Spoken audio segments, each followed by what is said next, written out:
உங்களை எல்லோரும் மதிக்க வேண்டுமா? வேலை செய்யும் இடங்களில் எல்லாரும் மதிக்க வேண்டும் என்றால் முதல் லட்சணம் நாம் ஒரு முக்கிய நபராக மாற வேண்டும். இப்படி நினைக்காதவர்களே இல்லை என்று கூறலாம். இதை பெறுவதற்காக போராடியே மன உளைச்சல், மன அழுத்தம், மன இறுக்கம் இப்படி பலவற்றை வாங்கிக் கொள்கிறோம்.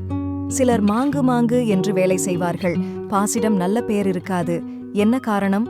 உங்கள் பாஸ் எதை விரும்புகிறாரோ அதை செய்யாமல் நீங்கள் விரும்பியதையே செய்தால் எப்படி மதிப்பார்? உங்களை மதிக்க வேண்டும் என்றால் எப்படி? ஒரு சிலர் நான் பாஸோட மனநிலையவே மாத்தறேன் என்று சொல்வார்கள். உங்களுடைய தராசும் உங்கள் பாஸின் தராசும் சரிசமமாக இருக்க வேண்டும். அதற்கு பாஸின் தராசை மாற்றுவது சாத்தியமாகாது. உங்களுடைய தராசுதான் மாற வேண்டும்.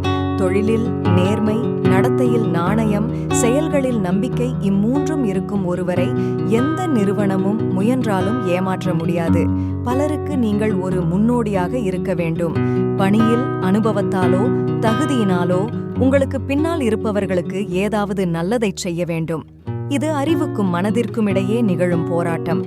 இதை சாதுரியமாக கையாண்டால் மதிப்பு தானாக உயரும்.